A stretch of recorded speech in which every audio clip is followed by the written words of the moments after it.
नमस्कार, मैं हूं संजय शर्मा। आप देख रहे हैं 4 PM महाराष्ट्र। क्या नौजवान होते हैं, क्या नौजवानों की क्रांति होती है, पूरे देश ने देख लिया। तानाशाह सरकार घुटनों पर आ गई। दैनिक भास्कर के राजनीतिक संपादक केपी मलिक जी से मैंने विस्तार में चर्चा की है। रोचक बातचीत है, सुनेंगे तो मजा आएगा। 4 PM न्यूज नेटवर्क में बहुत बहुत स्वागत है केपी मलिक साहब, अभिनंदन आपका। बहुत बहुत धन्यवाद संजय जी। आपको बहुत बहुत शुभकामनाएं, बहुत बहुत बधाई आपको। मुझे पता चला है कि 22 करोड़ से ऊपर बढ़ गए हैं कुछ दर्शक आपके। 22 आज तो देखा 23 करोड़, आज 23 करोड़ होगा, 28 दिन में 1 करोड़ बढ़ गया। कमाल हो गया, जी जादू जी हो गया। जी। इतने तो मुझे उम्मीद भी नहीं थी कि 4 PM को ऐसे लोग देख रहे होंगे। 23 करोड़ 28 दिन बहुत में गजब है भैया, बहुत भगवान की बहुत कृपा है, बहुत बहुत लोगों का बधाई प्यार और है शुभकामनाएं। जी दर्शकों। जी आप जी। इतना जोरदार तरीके से बोलते हैं ना केपी मलिक साहब, आपको सुनने के लिए लोग आते ही आते हैं कि मलिक साहब दमदार तरीके से निकालेंगे। और आपको मुझे अकेला थोड़ी ना छोड़ते, ऐसे अमित शाह को आज मोदी जी ने अकेला छोड़ दिया संसद में। मोदी जी आए नहीं और अकेले अमित शाह फंस गई रजिया गुंडों में स्टाइल में। सारे सारे उन पर टूट पड़े। आज जो पार्लियामेंट में जो प्रियंका गांधी होती है भाई, मेरे को बड़ा मजा आता है। प्रियंका गांधी के बोलने का स्टाइल, तौर तरीका, और क्या तीखी तीखी बात करती है। लेकिन बताइए मलिक साहब, ये अमित शाह अकेले क्यों पड़ गए? कहाँ मोदी जी पार्लियामेंट में आते क्यों नहीं है गाय? पार्लियामेंट में कोई अछूत थोड़ी ना बैठते हैं कि आपको देख के शर्म आ जाएगी, अगर असर में बैठ जाएंगे तो बुरा लग जाएगा। संसद से मोदी जी इतना डरते क्यों है? क्या लग रहा है आज का सीन तो बड़ा अजीब सा था। संजय जी, आपको याद होगा पिछली बार जब पिछले सेशन में मामला चला था तो प्रधानमंत्री मोदी जी बड़े दिन तक संसद नहीं आए तो हमारे स्पीकर साहब ने क्या बताया था और क्या कहा था उन्होंने कि सिक्योरिटी ने हमें बताया कि प्रधानमंत्री को सदन में खतरा है। अब आप बताइए, जिस प्रधानमंत्री को संसद भवन के सदन में पटल पे खतरा हो, उनको इजराइल जाने में, उनको पाकिस्तान बीच के दौरे के बीच में ही बिना प्रोटोकॉल के चले जाने में खतरा नजर नहीं आता, पार्लियामेंट में उनको खतरा नजर आता है। तो अब इस तरह के प्रधानमंत्री के बारे में क्या कहा जाए? प्रधानमंत्री संसद भवन के प्रांगण में होते हुए सदन में ना आए तो इससे बड़ी दुर्भाग्य की बात क्या हो सकती, जब इतने महत्वपूर्ण विषय पर डिस्कशन पार्लियामेंट में चल रहा हो। मंगल मिलन के लिए सुबह सुबह आते हैं 9:30 बजे, 10 बजे, लेकिन पार्लियामेंट के अंदर हाउस में नहीं आते हैं वो। तो ये जताता है कि प्रधानमंत्री जी इस डिस्कशन को लेकर कितने सीरियस है। दूसरी बात यह है कि उनके जो हनुमान है, वो हनुमान जब फंस गए हैं, जैसा आपने अभी वर्ड यूज किया कि भाई रजिया फंस गई गुंडों में, तो अब वो जो है उनको अकेले छोड़ दे रहे हैं। और हद तो तब हो गई जब हमने सूची देखी स्पीकर की, जो भाई बोलने वाले हैं पक्ष और विपक्ष दोनों तरफ से। भाई विपक्ष से तो ठीक है, राहुल गांधी बोलेंगे, प्रियंका बोलेंगी, उनके जो है गवई साहब बोलेंगे, अखिलेश यादव बोलेंगे, डिम्पल बोलेगी, तमाम लोग बोलेंगे और बोलेंगे। विपक्ष वाले तो बोलते हैं तो धोते हैं। हमें तो वो भी जमाना याद है जब कांग्रेस की सरकार थी और भारतीय जनता पार्टी के सांसद धोते थे कांग्रेस को। हमने तो वो भी देखा उस समय पे। सुषमा स्वराज क्या भिगो भिगो के धोती थी, हमने तो वो नजारा भी देखा है और आज का नजारा भी देखा है। अब आप देखिए कि अमित शाह के बचाव में कौन कौन है। उनको लगा कि सुषमा स्वराज जी तो आज है नहीं, अरुण जेटली तो है नहीं, तो कुछ उसका लाइजा सुषमा स्वराज की बेटी बांसुरी स्वराज को ले आए। अब वो बांसुरी क्या बजाएगी, बांसुरी क्या गाएगी? उसके बाद जो है आप ले आए अनुराग ठाकुर को। अरे भाई, जब अनुराग ठाकुर को आपने मंत्रालय से हटा दिया तो आपने समझा कि ये काबिल आदमी नहीं है, इसीलिए तो आपने मंत्रालय से हटाया होगा। और वो जयसूर्या है एक आपके बेंगलोर के, वो नए युवा हैं, तो वो बचाने का काम करेंगे अमित शाह जी को। ये भारतीय जनता पार्टी है।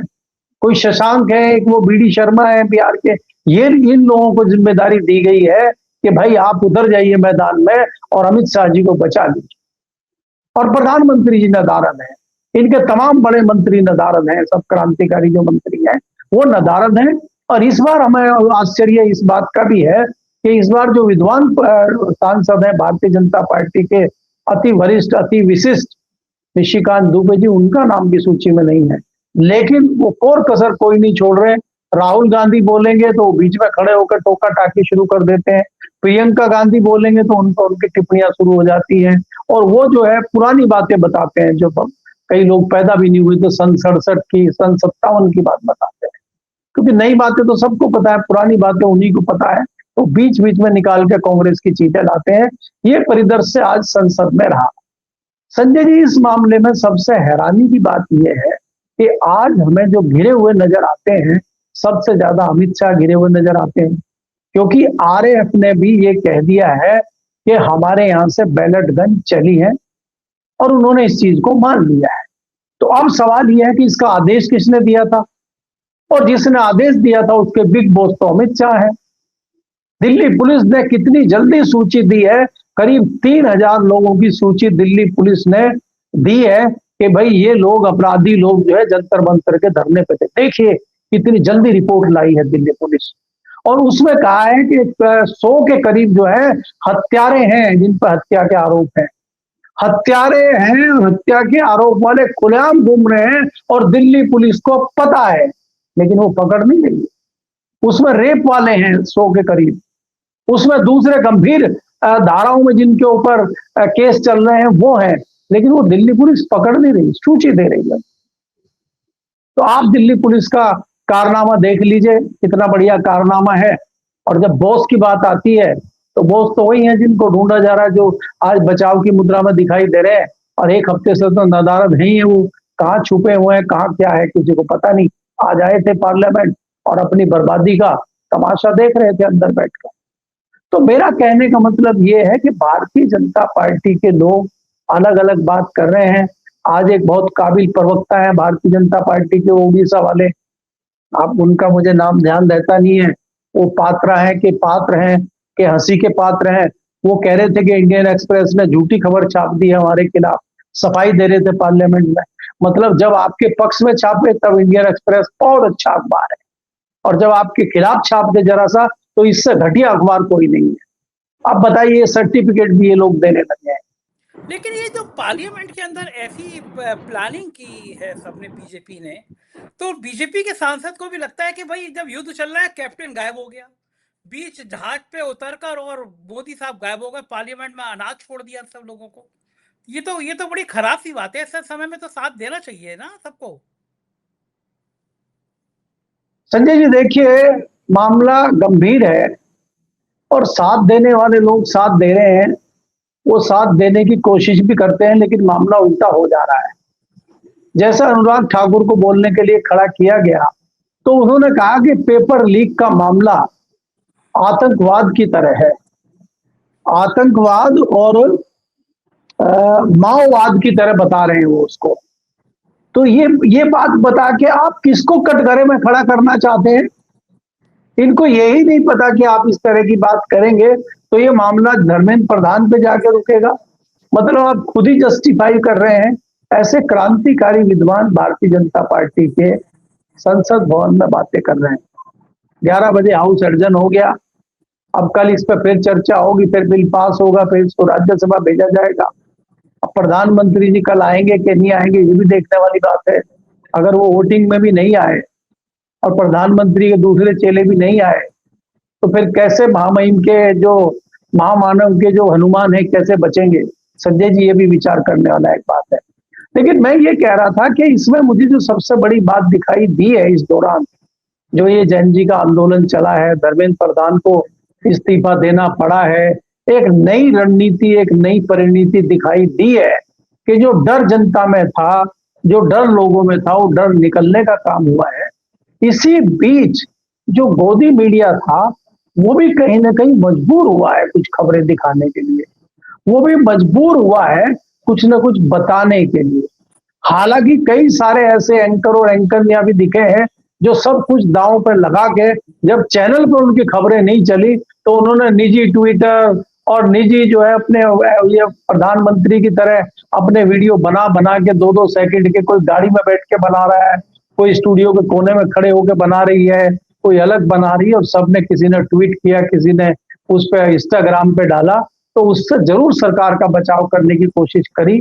और जब लोगों ने उस पर कमेंट करे हैं नीचे, तो ऐसी भद उनकी पिटी है कि वो समझ नहीं पाए कि क्या किया जाए।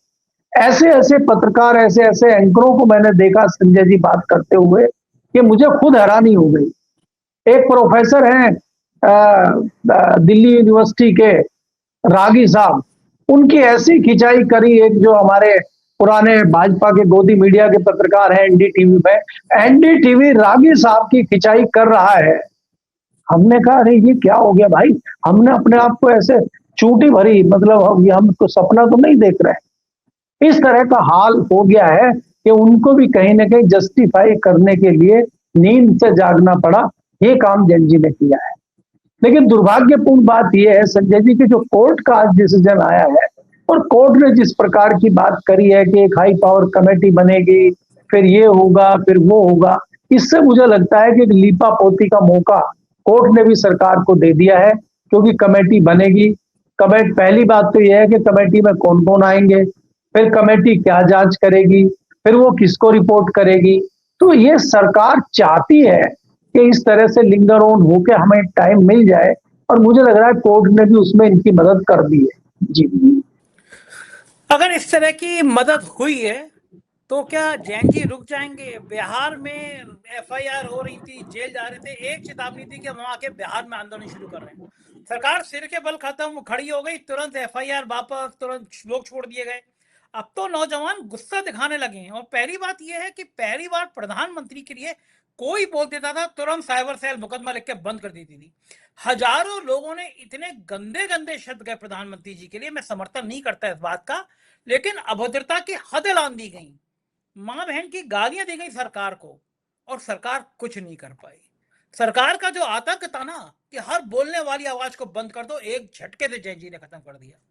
अब अगर डर खत्म हो गया केपी मलिक साहब, तो मध्यम वर्गीय लोग भी सड़क पे निकलेंगे, किसान भी सड़क पे निकलेंगे, मजदूर भी सड़क पे निकलेंगे, बेरोजगार फिर आंदोलन खड़ा करेंगे। सरकार अब कहां उद्योगपतियों के पीछे खड़ा करेगी? खुद अंबानी अडानी के पीछे कैसे खड़ी हो पाएगी? नहीं संजय जी, इसमें आप ये देखिए कि ऐसा नहीं है कि ये आंदोलन रुकेगा। ये तो मैंने आपको 2 दिन पहले भी कहा था, कल भी कहा था कि पार्टी अभी शुरू हुई है, ये तो शुरुआत है। ये तो हमने आर्टिकल लिखना शुरू किया है, इसमें तो अभी कौमे लगे हैं, फुल स्टॉप तो आया ही नहीं है अभी। ये तो शुरुआत है, और एक एक मंत्री को नापा जाएगा। आप बताइए कि जब यहाँ पे इनका हिसाब किताब लिया जाएगा एस जयशंकर का, कि बताइए आपने पिछले 5 साल में क्या विदेश नीति लाए हैं, क्या आपने किया है, बताइए। उनके पास कहने को बताने को कुछ है? आपने तो हमारी विदेश नीति का मटिया मेट कर दिया है, तो इनसे जवाब नहीं मांगा जाएगा। आप बताइए मुझे, गडकरी से जवाब नहीं मांगा जाएगा। हमारी निर्मला सीतारमण जी जो फाइनेंस मिनिस्टर हैं, मुझे नहीं लगता दुनिया में इतनी विद्वान कोई फाइनेंस मिनिस्टर होंगी जो कह रही हैं कि इस तरह के पर्चे लीक होने से छात्रों को फायदा ही होता है। वो फायदे गिना रही है पर्चे लीक के। जब पूछा गया कैसे, तो उन्होंने कहा समय मिल जाता उनको और अधिक तैयारी करने के लिए। आप ये देखिए जो इस तरह के लोग हैं, अब आप देखिए कि इनके पति ही इनकी बात नहीं सुन रहे हैं, और दूसरे हमारे प्रधानमंत्री जी हैं, पत्नी की बात नहीं सुन रहे हैं। तो जहां 2 व्यक्ति आपस में ही एक दूसरे की ना सुन रहे हों, और वो बच्चों को और दुनिया को ज्ञान दे रहे हों, उस पर हंसी ना आए तो क्या हो। अब निर्मला सीतारमण जी समझा रही है कि पर्चे लीक से बच्चों को फायदा है। मान ले भाई फायदा है, तो कितने लोग मानेंगे? क्या बच्चे इस बात को लेकर बैठेंगे? तो इनके लिए भी तो आंदोलन होंगे कि भाई इनको हटाया जाए। इन्होंने जिस प्रकार से फाइनेंस मिनिस्ट्री को, नीतियों को, फाइनेंस की चीजों को खराब किया है, इनको हटाया जाए। उसके बाद आप राजनाथ जी को देख लीजिए, क्या ये निर्मला सीतारमण जी एक पार्षदी का चुनाव कहीं जीत सकती हैं? बेंगलोर में जाके किसी गली मोहल्ले का चुनाव प्रधानी का जीत सकती हैं? आप बताइए, जयशंकर जी को अगर चुनाव में आप खड़ा कर देते हैं दिल्ली में, नई दिल्ली में, कहीं वो जीत सकते हैं? हरदीप पुरी जी का कितने लोकप्रिय, एमपी तो छोड़िए, पार्षद ही नहीं जीत सकते। मैं वही ग्राम प्रधान की पार्षदी की बात कर रहा हूं, मैं इसीलिए मैं वही बात कर रहा हूं। जीतना मुश्किल हो जाएगा। मैं संजय जी इसीलिए कह रहा हूं, हरदीप पुरी जी को कहां पे आप जिताएंगे? और हमारे राजनाथ जी जो रक्षा मंत्री हैं, वो तो जीत चुके हैं गाजियाबाद से, अब लखनऊ चले गए हैं। क्या इन परिस्थितियों में लखनऊ से चुनाव जीत जाएंगे? वो बक्सी का तालाब में जाके भी वहां पे पाकिस्तान की बात करते हैं। वो गांव में, मोहल्ले में कोई भाषण दे रहे हैं, वहां भी पाकिस्तान को ले आते हैं। वो संसद भवन के पटल पे खड़े होकर झूठ बोलते हैं कि हमारा ऑपरेशन सिंदूर में कोई नुकसान नहीं हुआ, कोई जाबाज नहीं मारा गया। और जब सेना प्रेस कॉन्फ्रेंस करती है, जब सेना शोक संदेश देती है, तब पता चलता है कि हमारे 6 जाबाज शहीद हो गए हैं।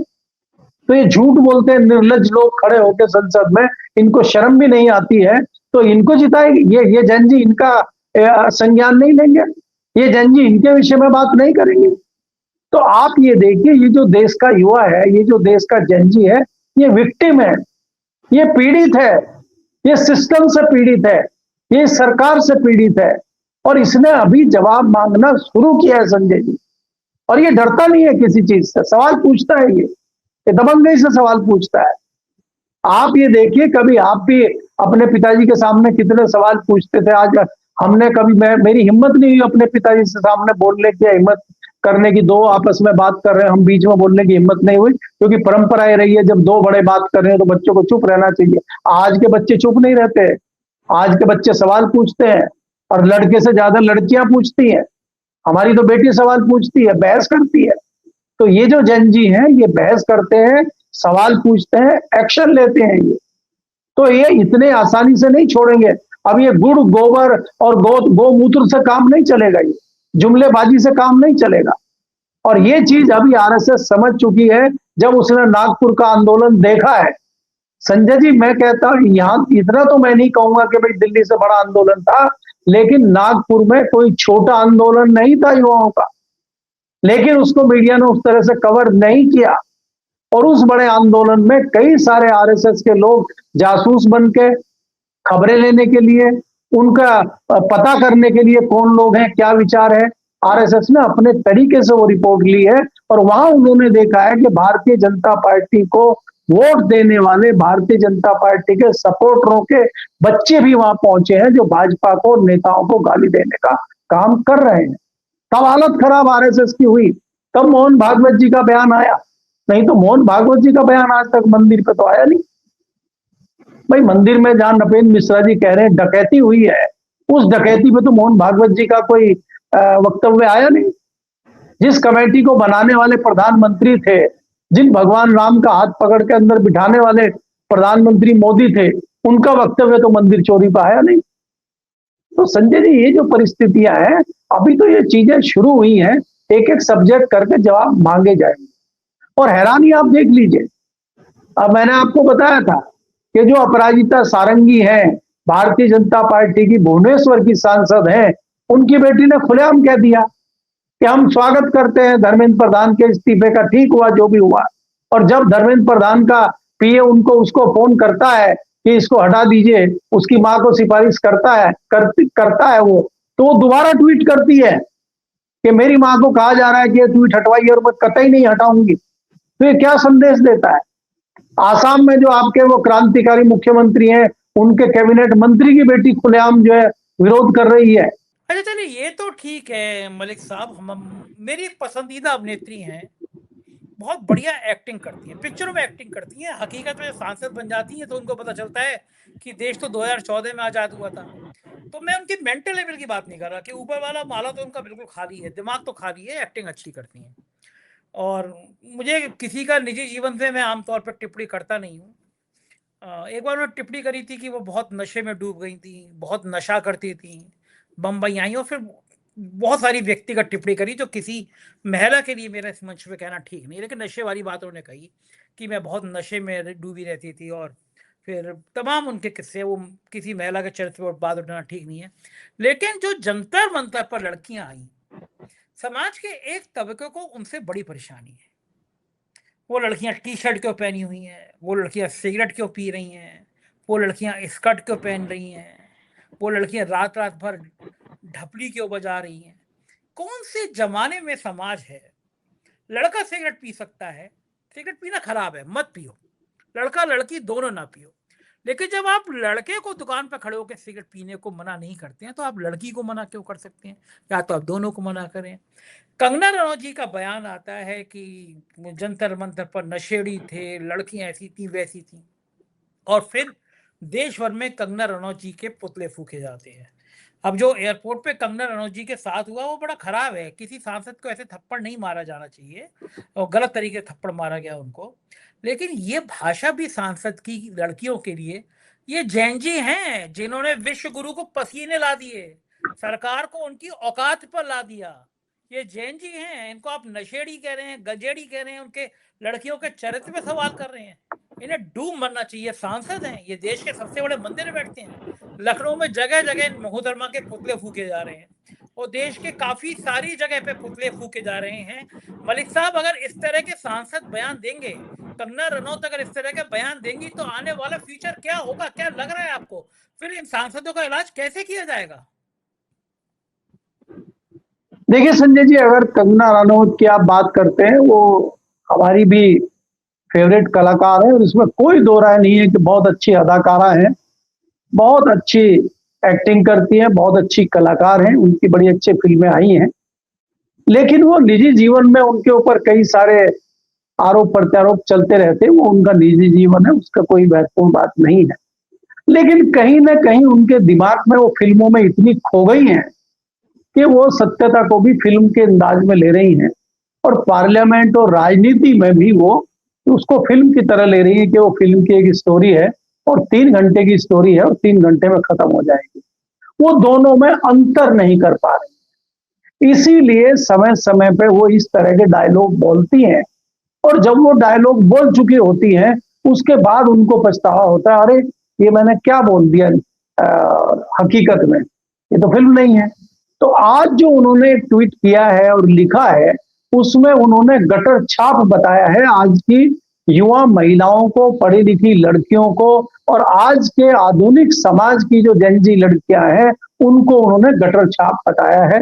और उन्होंने कहा है कि इनका कोई कैरेक्टर नहीं है, ये एक से अधिक व्यक्तियों के साथ संबंध बनाती हैं, नशे में डूबी रहती हैं और तमाम उस तरह की टिप्पणियां उन्होंने की है जिससे उनका उनका बड़ा अनुभव उनको है। उस पर बाकी डिटेल तो और क्या कहना।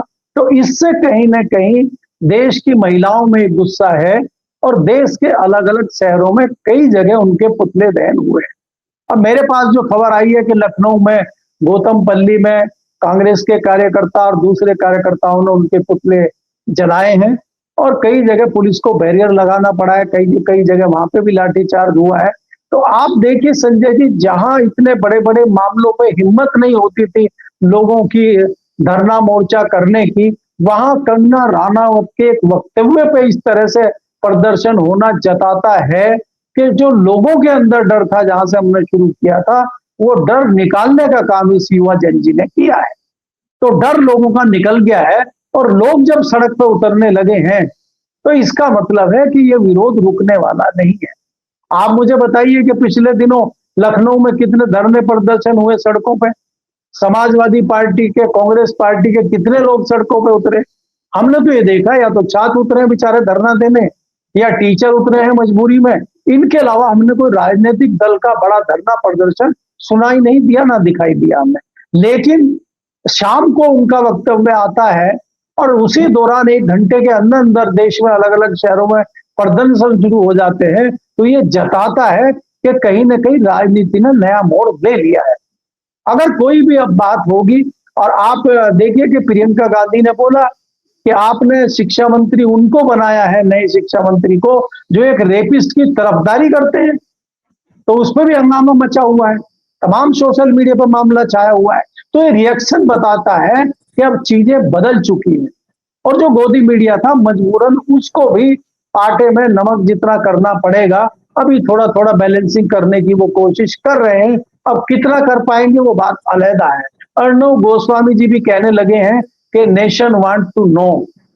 अब नेशन वांट टू नो में क्या करेंगे, क्योंकि मुझे तो याद है कि 2004 में जब कांग्रेस की सरकार बनी थी और वाजपेयी जी की सरकार गई थी, तो भक्ताई उनकी जो वाजपेयी सरकार में चल रही थी, उनकी भक्ति एकाएक बदल गई थी और उन्होंने सबसे पहले जो है यूपीए की चेयरमैन सोनिया गांधी का सबसे पहला इंटरव्यू अर्णव गोस्वामी जी ने लिया था। और जैसे ही 14 में मोदी जी की सरकार बनी, उनकी भक्ति तुरंत बदल गई और वो मोदी जी खेमे के जिंदाबाद वाले पत्रकार बन गए। अगर कहीं ऐसा हुआ कि सत्ता बदली को सत्ता परिवर्तन हुआ, तो अर्णव गोस्वामी जी कैसे कांग्रेस की या दूसरे दल की घंटी बजाएंगे जिसकी नई सरकार बनेगी, ये भी सोचने वाली बात है। क्योंकि पत्रकार संजय जी बदलने लगे हैं। अब हम और आप तो बदल नहीं पा रहे, हम तो जो थे वही हैं, लेकिन नए लोग बदलने लगे हैं, उनको बदलना पड़ा है क्योंकि उनको शायद राजपूत कहते हैं। मैं राजपूत समाज की बात नहीं कर रहा हूं, जिसका राज उसी के पूत कहने वाली एक अलग कैटेगरी है, एक अलग जाति है, एक अलग वर्ग है, मैं उसकी बात कर रहा हूँ जी। बिल्कुल ठीक कह रहे हैं। पूरा टोन बदल रही है, देश बदल रहा है, देश में अब क्रांति की शुरुआत हो गई। बहुत बहुत शुक्रिया मलिक साहब, आपने मुझे समय दिया बातचीत की। ये थी केबी मलिक जी, पूरी बातचीत आपने सुनी और सच बात यह है कि जैन जी ने देश की तस्वीर बदल दी। जो तानाशाह सोचते थे कि देश में उनके खिलाफ आवाज नहीं उठेगी, वो आवाज उठी और इतनी बुलंदी से उठी कि सरकार हिल गई। आप क्या सोचते हैं बताइएगा जरूर, मुझे आपकी राय का इंतजार रहेगा।